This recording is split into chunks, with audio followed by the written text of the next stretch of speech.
In the early afternoon of January 7th, 1969, Harvard student Jim Humphreys was going to check on his girlfriend at her apartment in Cambridge.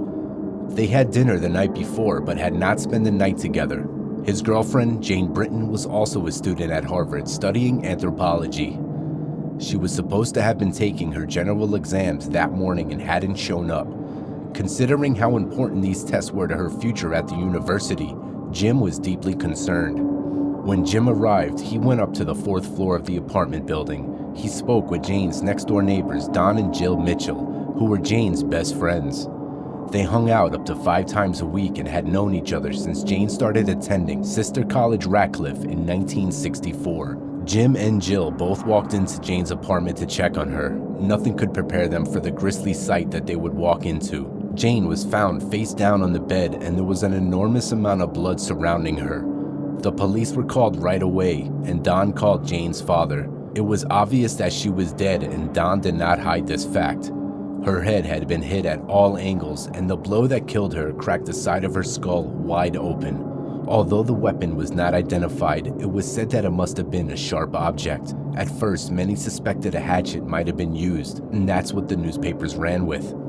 The 2 windows in Jane's apartment had been left open, and there was no sign of a struggle, so it looked like the blows to Jane's head caught her completely off guard. This led detectives to believe that she knew her assailant. The police were pretty tight-lipped about whether she was essayed, but it turns out that she was.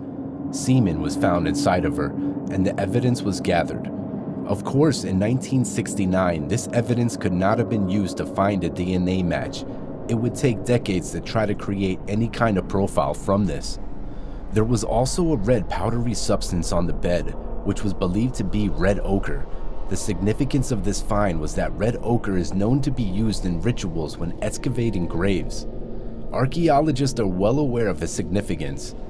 Jane studied archaeology and had gone on some major expeditions, including one dig she participated in at Tepe Yahya in Iran. The killer could have been someone that Jane knew from her anthropology world. This was another clue that this attack was not random. It must have been somebody that Jane knew. But who could have committed this depraved act on such a beautiful soul? There were plenty of men to be looked at, and over the years the suspect pool would be narrowed down, but the case would not have been solved until 50 years after the murder, and the outcome would surprise a lot of people. Jane Britton. Jane Britton was born on May 17, 1945, in Needham, Massachusetts, just outside of Boston. Jane's mother Ruth came from wealth, while Jane's father Jay Boyd grew up in Missouri, scraping to get by. He ended up working at a major corporation named Cabot's as a sales associate, but in time he would grow and he would climb the corporate ladder. He ended up suffering an injury that would force him to retire early, but the Cabot Corporation would make sure that Jay Boyd was given a cushy title at a prestigious college where they were connected. Jay Boyd ended up being given the title of vice president at Radcliffe College, which was an all-girls college at the time, and as mentioned earlier, it was one of the 7 sister colleges at Harvard. The 2 schools were on the same campus but wouldn't officially merge until 1999. Jane would go on to graduate from Radcliffe in 1967 before going on to study at Harvard. Jane had a younger brother named Boyd. He would go on to serve in Vietnam, although his parents used their pull so he would avoid actual combat. Boyd would go on to become a radio DJ. He would go through hard times where he abused hard drugs like coke and crystal meth, before settling down to become a minister later in life. Throughout his life, Boyd would always stay in close contact with the police because he knew he would never give up trying to seek justice for his big sister. Jane was known to be something of a spitfire. She could make poetry out of writing a simple letter to someone. She was very strong-willed and opinionated. She was bilingual, and she was a great horseback rider. At the time of her ultimate demise, she had found love. Her and her Canadian boyfriend, Jim Humphreys, were planning their future together. Jane was not used to falling so hard, but she knew what she and Jim had was the real deal. Jane's murder became a very high-profile case, and many thought it would be solved right away, especially considering that Jane's dad was a prevalent figure on the Radcliffe's board of directors. Many people close to Jane were examined closely. Jim spoke to the police without a lawyer and seemed to be a genuine grieving boyfriend. He also had a solid alibi, with his roommate Richard vouching that Jim got home at midnight. The murder was said to have taken place after 12:30. Regarding Jane's past dating history, she had dated a boy named Ed Frankwinmont, but they had broken up a year earlier. Jane told her friends that Ed was just an overall bastard of a person, that he would abuse her emotionally and physically. Some of Jane's friends didn't know if this account of Ed was accurate. Some would just see him as a normal, gentle guy. Also, no one recalls bruises on Jane during the time that they were together, and there was only one time when there was a physical altercation between them that several people witnessed. It was at a party one night, and Jane was actually the one who slapped Ed. Ed seemed genuinely shocked at the time, but didn't become angry over it. At the time of Jane's death, it was reported that Ed was in Peru. When next-door neighbors Don and Jill Mitchell were brought in for questioning by the police, they were shocked to learn that the police were considering them as likely suspects, and the police were not about to take it easy on them. They straight up accused the couple of killing Jane. One officer screamed at Don that he was fucking her and that he killed her. The next officer would yell at Jill that she killed Jane, while throwing down photos of Jane's flayed head while her skull was cracked. Jill later claimed that she almost confessed just to make them stop. In the end, they were released, and the police didn't have anything to hold on them. Carl Lamberg-Karlovsky. While Jane's boyfriend and the neighbors might have been in the clear, there was one man who could be under a cloud of suspicion for decades to come at Harvard. If Jane's name was ever mentioned, his name would automatically be connected to it, and that man's name was Carl Lamberg-Karlovsky. He was an anthropology professor at Harvard, and he was Jane Britton's advisor. He was also a professional archaeologist who performed digs all over the world throughout his life. Carl was quite the character. He would go on and on about his expeditions that he went on and all the discoveries that he made. He talked as if he were bigger than life. It was difficult to take anything he said at face value. Nonetheless, he was a worldly man with a lot of life experience. Him and Jane were both strong-willed, opinionated people who seemed to get along great when they first met. However, as time went on, Jane would tend to butt heads a little bit with him. She didn't want to hear about his criticism of her when she performed her technical works on the digs. Jane and Jim and several other people had gone to Iran with Carl on a dig in 1968. The expedition was a great success, although it was grueling work in the wicked heat of the Tehran. Carl had threatened to keep her from going on one dig one night when the two were drunk at a party, according to one rumor, and Carl made his threat loud enough so many people could hear. But the big rumor that had many people on campus suspecting Carl as the killer for years to come was something else entirely. The rumor was that Carl, who was a married man, was having an affair with Jane. It was speculated that he had to kill her because she now was in the way. She could potentially ruin his marriage and his career. Carl happened to be tenured on the exact same day that Jane was killed. Talk about crazy coincidence. And that is a fact, not a rumor. And it has been said that once you were tenured as a professor at Harvard, you are as good as untouchable. And Carl would go on to have a long, lavish career at the university. His career would last 51 years in total until he finally retired in 2016. The rumor of him and Jane having an affair was never substantiated. Carl seemed to be happily married to his wife, Marty, who even accompanied the group in Iran. Jane seemed to be head over heels for Jim. There didn't seem to be a whole lot of truth to the affair angle. When Massachusetts State Police questioned Carl about the affair, Carl replied, "Why have a cheeseburger when you have a steak at home?" The police did not put a lot of pressure on Carl during this interrogation. It would seem like whenever the police would interview someone from Harvard, they would handle them delicately with kitten gloves. According to Carl, prior to be taken in for questioning, the dean of students called Carl and told him that he has Harvard's full support on this matter. The dean hadn't even asked if Carl committed the crime or not. Despite many people of interest, the case would quickly go cold. Boyd would actively seek out the police on a regular basis to see what new leads they had discovered. But as years went on, he learned to expect disappointment. Boyd's parents, Jay Boyd and Ruth, did not follow up with the police. They didn't talk about what happened to Jane. It was like they wanted to pretend that it all never happened. Years would pass and turn into decades. Old witnesses would be interviewed. Some leads would develop but wouldn't turn into anything of use. There would be two different suspects that emerged through people calling in tips. Could one of them done it? It was always suspected that Jane must have known her killer. Even Carl said if someone random had broken in, Jane would have fought like hell. And she didn't do that in this case. Lee Parsons. Lee Parsons was an acquaintance of Jane's, to put it one way. He worked in the Peabody Museum at the time of the murder, which was directed by Stephen Williams. He was also a professor at Harvard. Jane was a student in one of his classes. He held a PhD and was an archaeologist, and was known to be a brilliant man, but he was lonely, battled demons, and was a drunk. 2 months before the murder, in November of 1968, Lee showed up at Jane's door while she had Don and Jill over. At the time, Jim was in Canada. The four of them brought their gatherings to Lee's place to listen to some music. They got pretty drunk, but no one more than Lee. When Don and Jill decided to leave for the night, Jane ended up staying behind with Lee.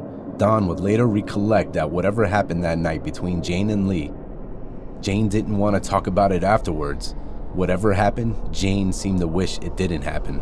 A couple of weeks later, Jim turned up ringing Jane's buzzer at her place on University Boulevard. Jane suddenly was in a panic when she realized it was Lee. She ran down to head him off at the stairs. When she got to him, she explained that she had to study. It actually took some finessing and persuasion to make him go away. Previously, Lee had shown up unannounced when Jane wasn't home. All of the neighbors heard Lee banging and yelling her name. Lee didn't even believe John Mitchell when he explicitly told him that Jane wasn't home. Lee was quite persistent. He didn't know when to accept defeat. But in this case, however, they spoke for a few minutes before he took the hint and went on his way. In 1979, Carl Lamberg-Karlovsky sent Jane's father's articles from the Tepeyaya dig of 1968. His cover letter said, Jane would have been pleased to see the importance of the work emerge, the more so as she would have become a major contributor to its success. Carl took a lie detector test. He passed. While Carl may have been under a cloud of suspicion at Harvard for years and decades to come, the police were starting to think that he didn't fit the role of a deranged killer. Mickey Gramley. Richard Michael Gramley, who we will refer to as Mickey, was a graduate student at Harvard at the time of Jane Britton's death. He was not suspected of having any involvement in the murder at that time, but 7 years later, after Jane's death in 1976, a woman named Ann Abram would go missing. The last person she was with just happened to be Mickey Gramley. Eventually, Mickey would be brought into questioning regarding his involvement in the disappearance of one and the murder of another. Mickey Gramley was an archaeologist who had become interested in the science of it at 10 years old. There was something about it that gave him a great thrill, but he often did things on his digs he wasn't supposed to do. Some things he has done have been straight up illegal. He has been known to dig up Native American burial grounds. He has been arrested and charged with desecrating graves. Gramley has also been known to have an explosive attitude. He could go from 0 to 100 screaming in someone's face. If he could lose his emotions like that so quickly, could he also get physical? People would wonder. There were people who started to wonder if Gramley was capable of extreme violence, but as far as Gramley was concerned, he was innocent, and he had been checking in with the police from the beginning. He wanted to see justice for his classmate Jane. Gramley claimed that he knew each other and had tea a couple of times, but there was nothing romantic between the two of them. It was strictly platonic.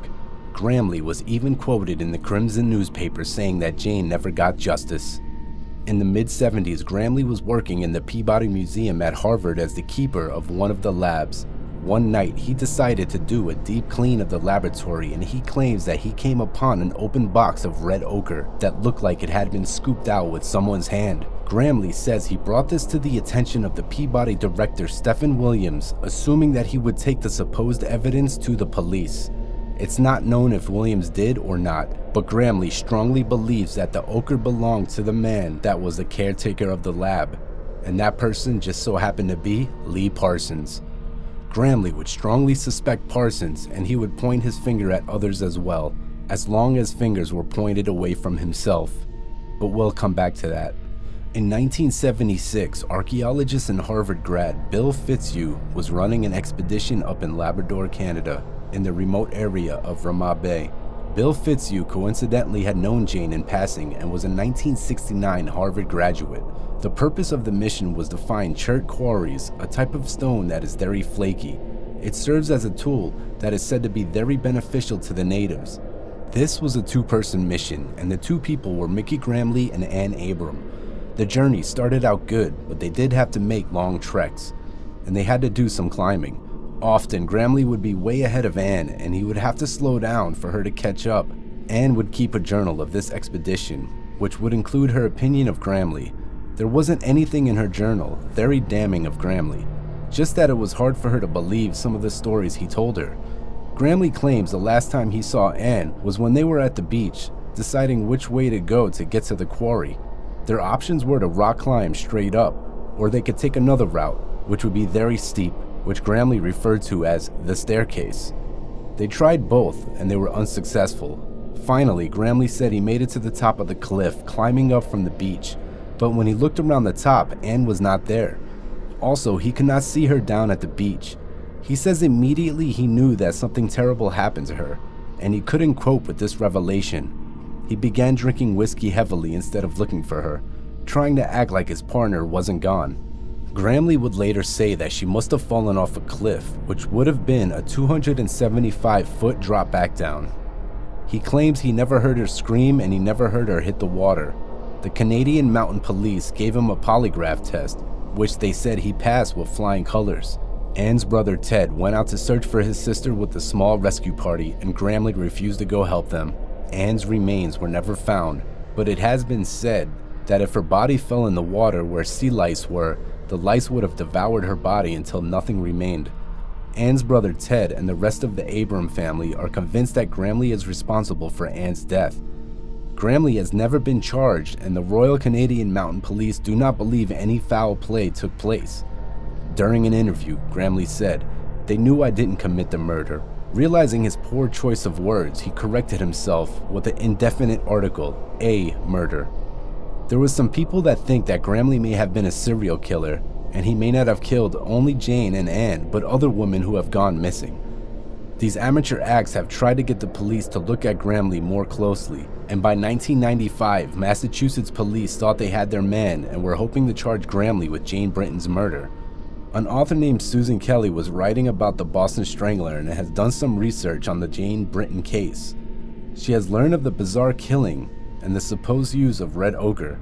She had spoken to many residents in Cambridge and came to learn out that many were pointing fingers at Mickey Gramley, and this Gramley fella had a history with red ochre. He had actually done extensive research on the substance to write a book about it. Susan Kelly spoke to Officer John Ferkelson of Cambridge PD about Mickey Gramley and what she had heard.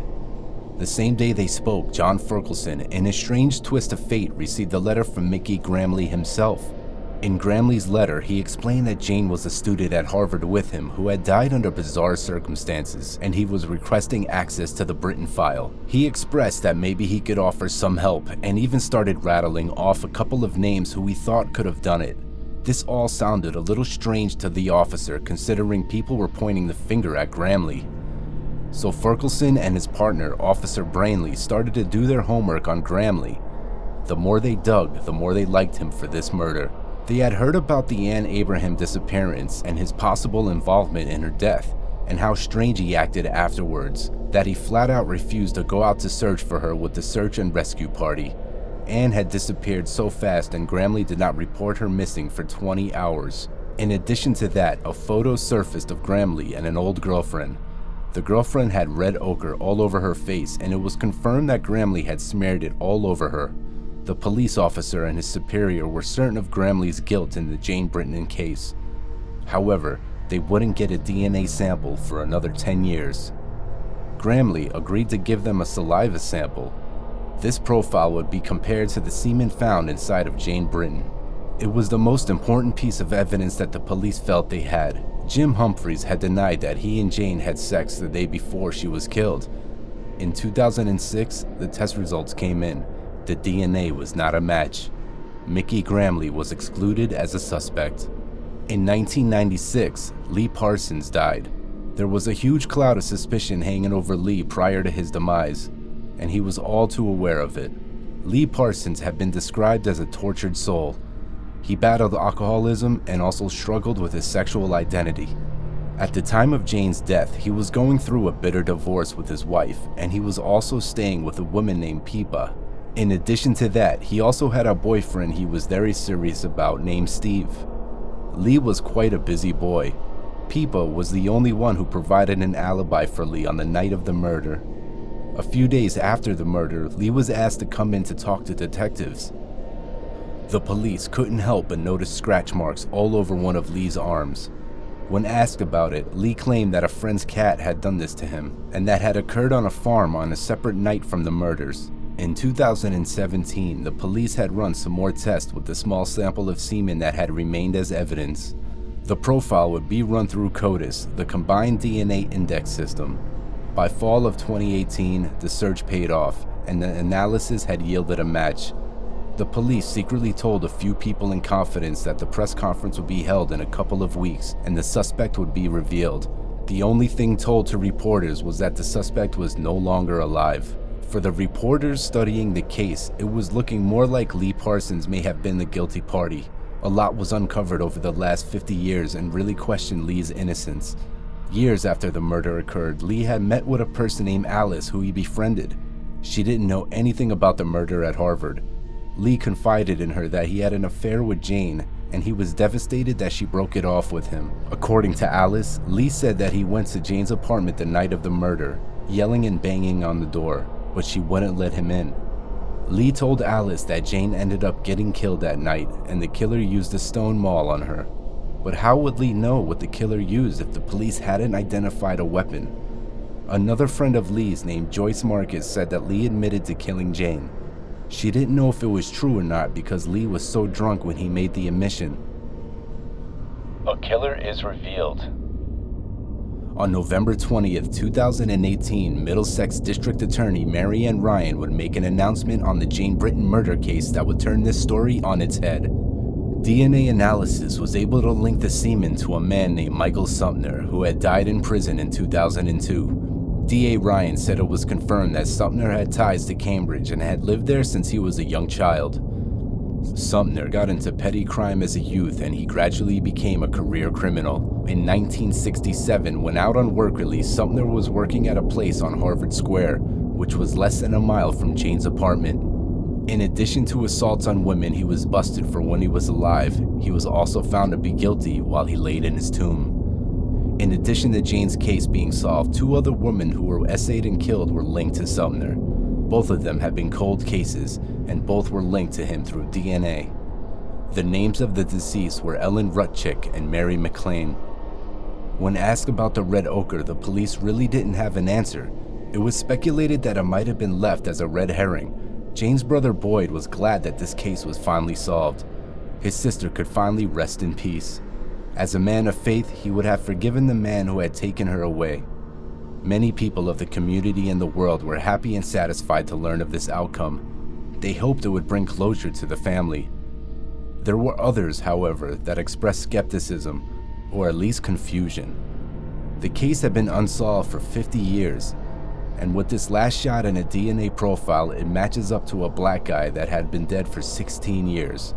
It just seems too pat for some. Even Officer Fulkerson, who suspected Mickey Gramley, felt that something was amiss. Like maybe the police weren't telling everything.